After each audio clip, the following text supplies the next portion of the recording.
आजची रेसिपी आपण अवश्य पहा, करून देखील बघा। जर रेसिपी आवडली तर रेसिपीला लाईक करा, चॅनलला सबस्क्राईब करा।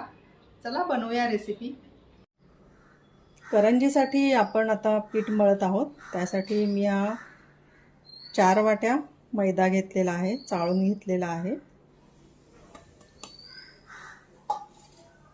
आता मैद्यामध्ये चवीपुरतं मीठ घालायचे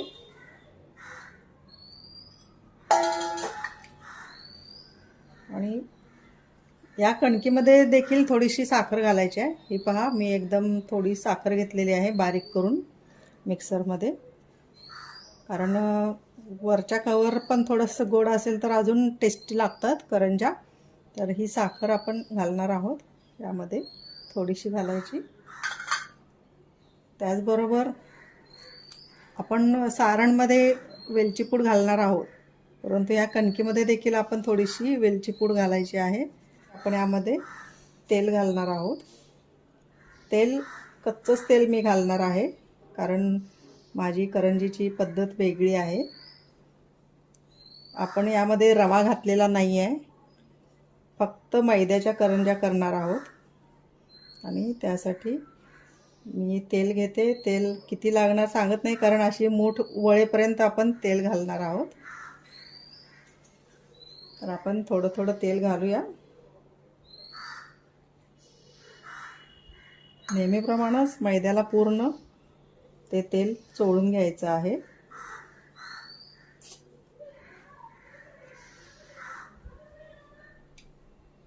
अजून तेल घालते मी। आपण आता एवढं तेल पहिल्यांदा सर्व मैद्याला लावून घेऊया। मी आपण घातलेलं तेवढं तेल चोळून घेतलेलं आहे मैद्याला। आपण बघूया।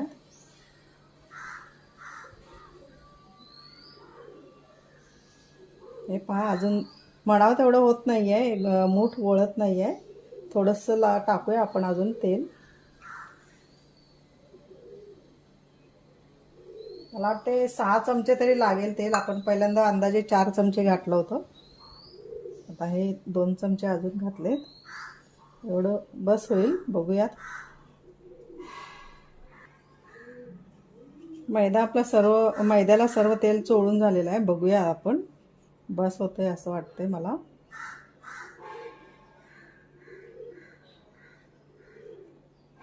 हे पहा, म्हणजे चांगली मूठ वळते। आता आपण बस करायचं, तेल घालायचं। आता आपण हा मैदा मळून घेऊयात। थोडं थोडं पाणी घालायचं आहे। तुम्ही दुधामध्ये करंजीचं हे पीठ मळलं तरी चालतं। मी ही कणिक आता चांगली दोन्ही हाताने जोर लावून चांगली मळून घेतलेली आहे। आपण आता ही एक अर्धा तासासाठी झाकून ठेवूयात आणि नंतर बघूयात। हे पहा, घट्ट कणिक ही भिजवली पाहिजे, कारण जर तुमची कणिक पातळ झाली तर करंज्या म्हणजे अशा लातिंब्याला तुटून त्या भरायला तळायला त्रास होतो। त्यामुळे ही अशी, हे पहा, ही अशी घट्ट कणिक करून घ्यायची आहे। ती थोड्या वेळानंतर मऊ होते परत, त्यामुळे सुरुवातीलाच ही घट्ट करायची। आपण आता ही झाकून ठेवूया कणिक। आपण आता करंजीचं सारण कसं करते ते बघूयात। तर त्यासाठी मी हा 1 कप आणि हा 1 कप असे 2 कप खोबऱ्याचं किस घेतलेला आहे। मी या खोबऱ्याची पाट काढून किसून घेतलेला आहे बारीक। हे पहा, बारीक किसलेला आहे। आणि यामध्ये थोडे तीळ, हे पहा अर्धी वाटी, छोटी वाटी आहे। पोहे खायचे चमचे म्हणा तर 3 चमचे होतील। तर हे थोडेसे तीळ घालणार आहे, खसखस घालणार आहे, हे 2 चमचे होतील। आणि हा एक 4 चमचे होईल एवढा रवा मी सारणामध्ये घालणार आहे।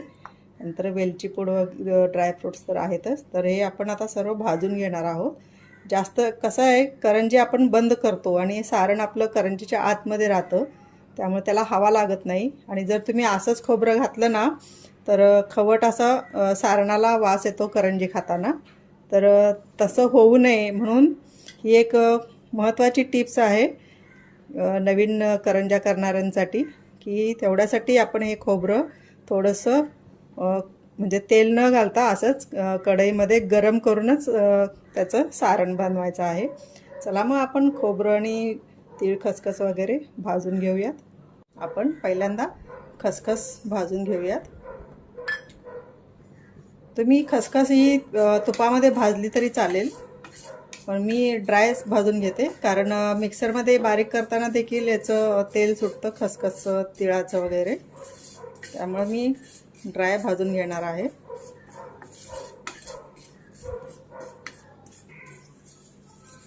खसखस आपली भाजलेली आहे, मी एका बाउलमध्ये काढून घेते. आता आपण तीळ टाकूया भाजायला.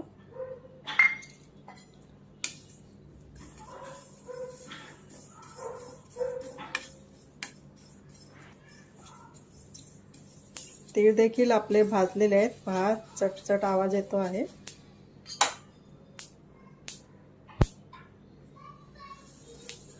तर मी तीळ देखील काढून घेते. आपण आता हा रवा भाजून घेऊयात.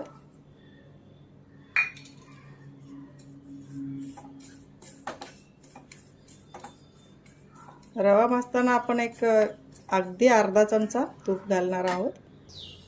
हे पहा, थोडंसं मी तूप घालणार आहे, बस.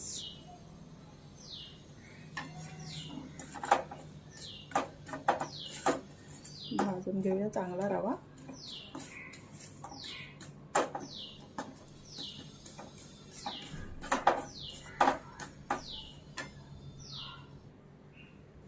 रवा देखील आपला भाजलेला आहे. कलर पहा चेंज झालेला आहे रव्याचा.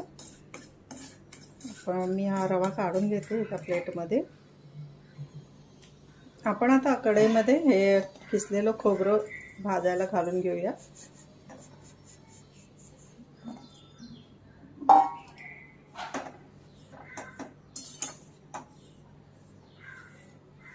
जास्त लाल होऊन द्यायचं नाही, जस्ट आपण हे गरम करायचं आहे.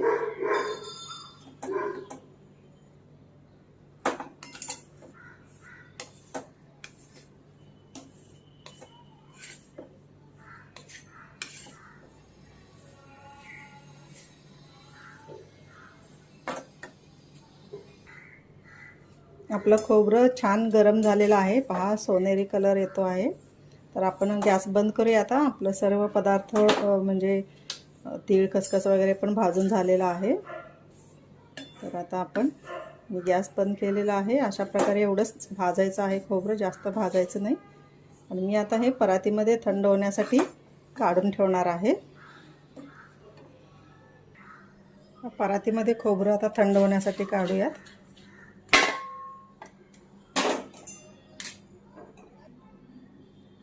हे पहा, असं सोनेरी कलरवर भाजून घ्यायचं आहे फक्त.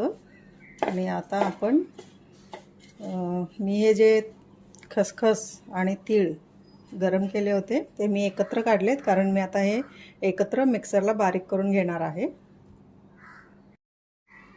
मी हे तीळ आणि खसखस मिक्सरमध्ये बारीक करण्यासाठी घेतलेलं आहे. त्याचबरोबर आपण हे जे खोबरं किसताना थोडे मोठे मोठे तुकडे मध्ये मध्ये राहून जातात खोबरं संपत आल्यानंतर किंवा वगैरे, तर हे तसे माझे हे तुकडे राहिलेले आहेत, ते देखील मी हे भाजून घेतलेले आहेत, कारण खराब होऊ नये आपलं सारण लवकर. हे सुद्धा मी भाजून घेतलेले आहेत. तर आता ह्या तीळ आणि खसखस बरोबर मी हे तुकडे खोबऱ्याचे बारीक करून घेणार आहे. आपण आता याच कढईमध्ये थोडंसं तूप घालते मी आणि ड्रायफ्रूट्स भाजून घेऊयात. मी बदाम कापून घेतलेले आहेत. हे काजू कापून घेतलेले आहेत.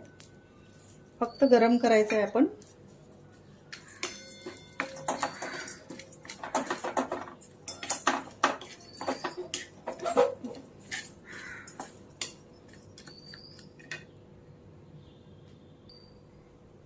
आपले हे ड्रायफ्रूट्स गरम झालेले आहेत. तुम्ही किशमिश घालणार असाल तरी घालू शकता, परंतु अगदी शेवटी टाकायचे. यामध्ये आपण हे टाकणार आहोत काय किशमिश. आणि आपण गॅस बंद करते मी आता. आणि आहे या गरम तव्यावरती ते चांगले रोस्ट होतील कढईमध्ये. ह्या कढई लोखंडाची आहे त्यामुळे बराच वेळ ती गरम राहते आणि चांगले रोस्ट होतील आपले ड्रायफ्रूट्स. तर मी गॅस बंद केलेला आहे. आपण यामध्येच ठेवूयात ड्रायफ्रूट्स. आपण आता सारण हे मिसळूयात.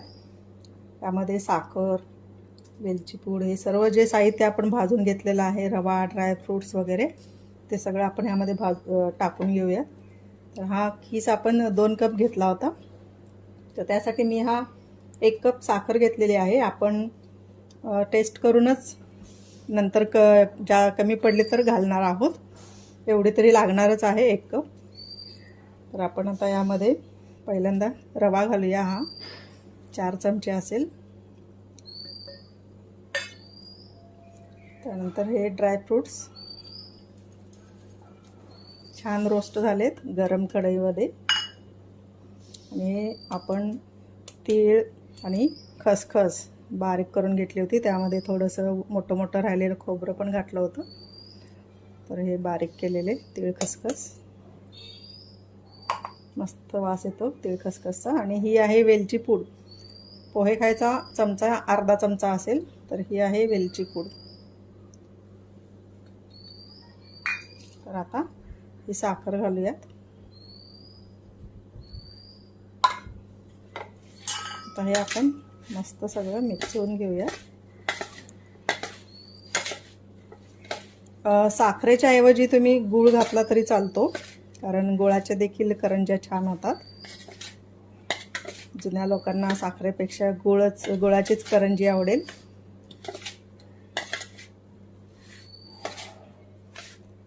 तर आपण आता हे सर्व मिक्स केलेलं आहे. यामध्ये थोडंसं आपण चिमूटभर मीठ देखील घालायचं आहे.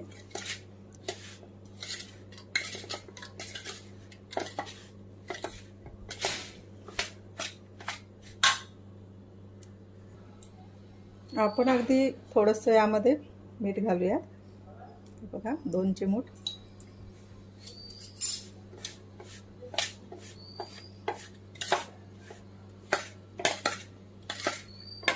आपलं हे सारण आता तयार आहे. आपण करंज्या लाटायला घेऊया. आपण बघूयात आता पीठ छान रेस्ट झालेलं आहे. तर आपण आता यातलं थोडं पीठ घेऊन चेचणार आहोत, कारण चेचल्यामुळे मऊ पण होतं पीठ आणि करंजीला चांगले फोड वगैरे येतात. आपण अर्ध घेऊन ते चेचूया.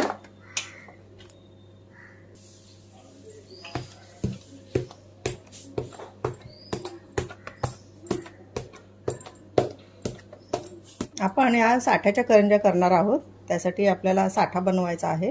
तर मी एक 5-6 चमचे कॉर्नफ्लॉवर घेतलेला आहे. तुम्ही मैदा घेतला तरी चालेल.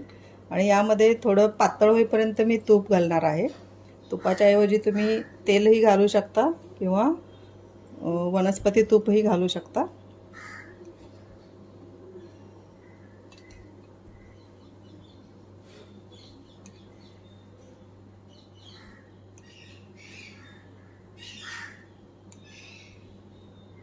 आता मी हे 5 चमचे तूप घातलेलं आहे. बघूयात आपण मिक्स करून. लागेल तर अजून घालायचं आपल्याला.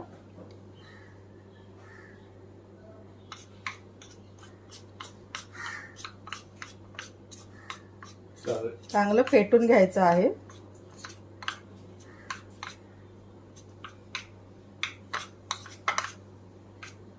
अजून लागेल आपल्याला तूप.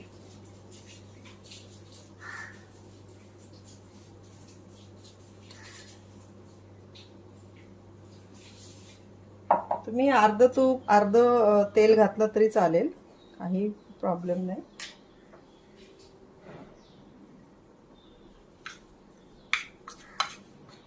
आपण आता हे हाताने फेटून घ्यायचं आहे चांगलं.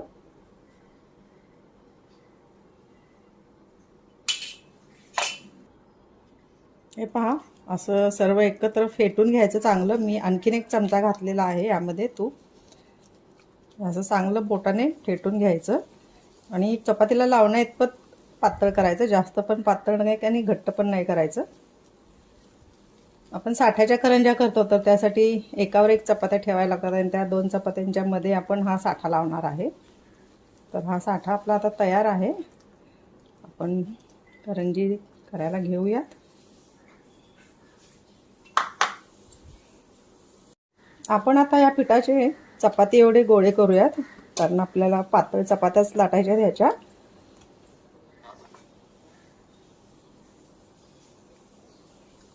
असं घट्टच मळायचं म्हणजे लाटताना त्रास होत नाही. पण अजून छोट्या करूया. तर अशा आपण गोळ्या करून घेऊया.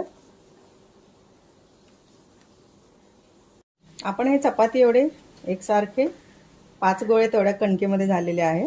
तर आपण आता लाटायला घेऊया. आपण आता लाटूयात एक एक चपात्या.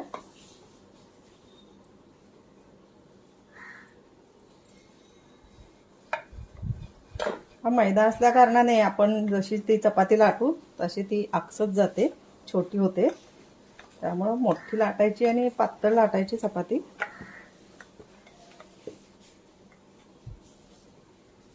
माझी आता एक चपाती लाटून तयार आहे. मी पूर्ण पोळपटभर ही चपाती लाटलेली आहे आणि आपल्या नेहमीच्या नॉर्मल चपातीपेक्षाही ही पातळ आहे. हे पहा, जेवढे पातळ कराल तुम्ही तेवढ्या खुसखुशीत होतात करंज्या. आणि आता ही पोळपटभर आहे, परंतु मैदा असल्या कारणाने ती आकसून कमीच होणार आहे. तर आपण आता ही दुसरी लाटून घेऊया चपाती.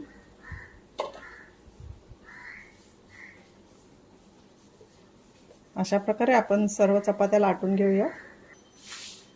माझ्या या सर्व चपात्या आता लाटून झालेल्या आहेत. तर काही टिप्स ह्या नवीन शिकणाऱ्या लोकांसाठी आहेत. तर आपण ज्यावेळी ह्या चपात्या लाटून घेतो त्यावेळी ह्या परातीमध्ये मी या टाकलेल्या आहेत एकावर एक. तर एकावर एक टाकण्या अगोदर आपण चपातीला पूर्ण मैदा लावून घ्यायचा आहे पाठीपुढे आणि नंतर याच्यावर टाकायच्या, म्हणजे त्या एकमेकांना चिकटत नाहीत. तर आता ही आपण लाटून घेतलेली आहे. आपण याच्यावरती हा साठा लावूया.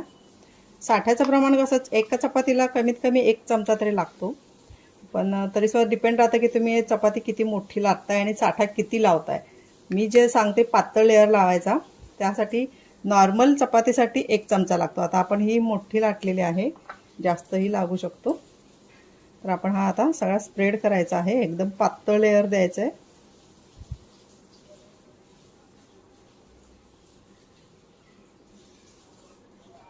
मला हा एकच चमचा बस होणार आहे साठा. पूर्ण अगदी काठापर्यंत लावून घ्यायचा सगळीकडे.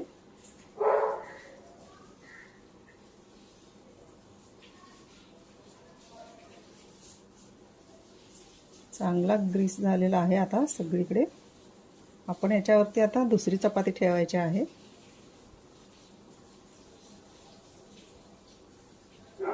आपण यावरती दुसरी चपाती ठेवूया. हे पहा,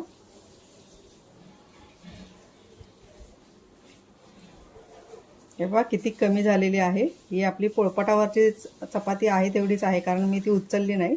आणि ह्या ज्या आपण पोळपटभर लाटलेल्या चपात्या त्या कशा आकसून कमी झालेल्या आहेत. No problem. आपण आता याला साठा लावून घेऊया.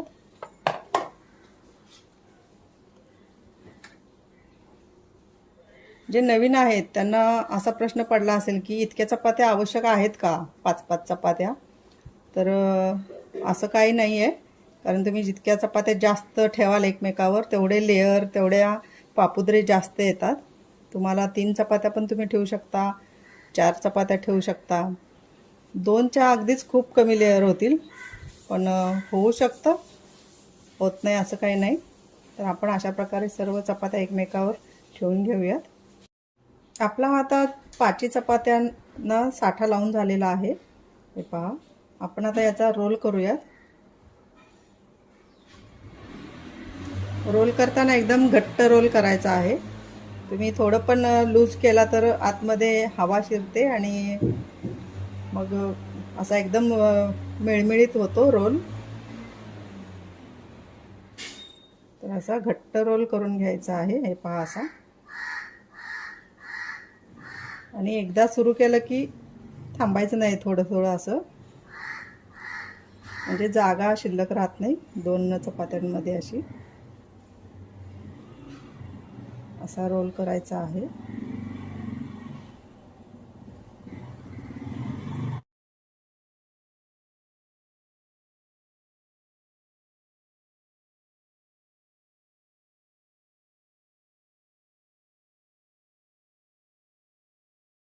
मी हा दुसरा रोल लांब करून घेतलेला आहे. आपण आता चाकूने कट करूयात म्हणजे व्यवस्थित दिसेल तुम्हाला.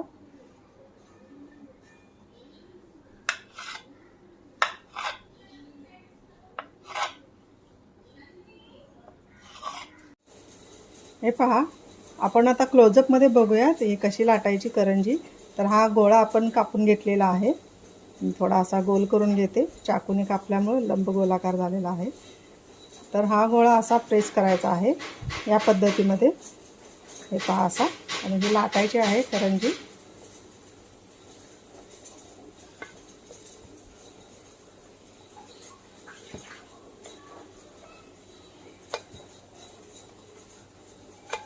ही मोठी करंजी करते मी, महाकरंजी.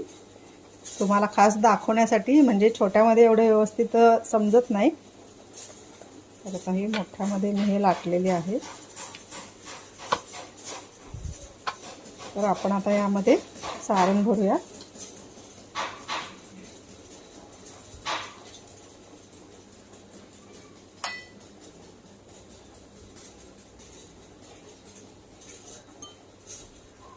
घेतोया.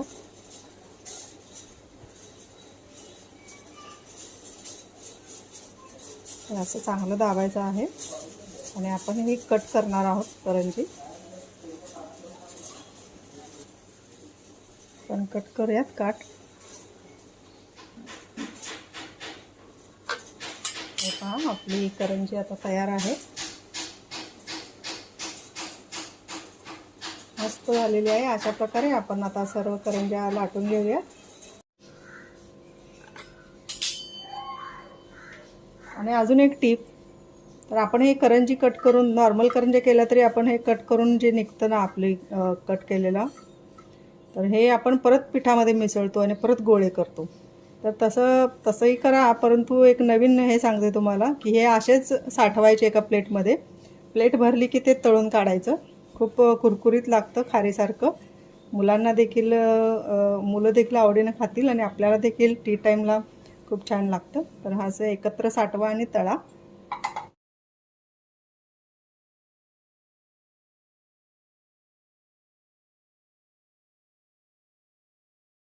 बघूया, तेल थोडं तापलेलं आहे.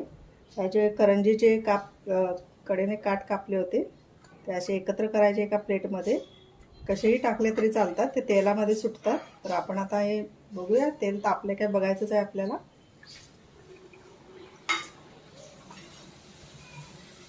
बघा, तेलामध्ये त्या व्यवस्थित सुटतात, एकत्र जरी झाल्या असल्या तरी प्लेटमध्ये.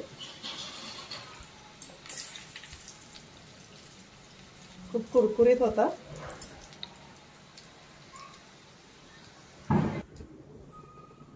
हे पहा, असे क्रिस्पी तळून घ्यायचं. आता आपण करंज्या ज्या कट करून घेतलेल्या आहेत एका स्टाईलने, त्यातून तळूया.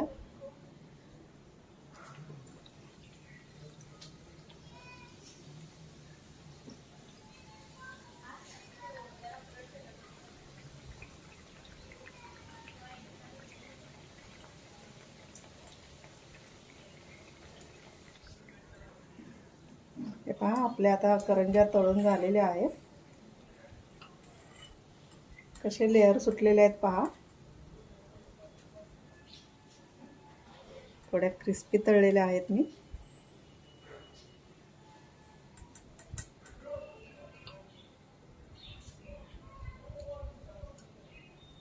तर अशा प्रकारे आपण सर्व आता तळून घेऊयात. आपल्या ह्या साठ्याच्या करंज्या तयार आहेत. बघूयात आपण कसे लेअर सुटलेले आहेत. हे पहा, हे असे लेअर येतात छान.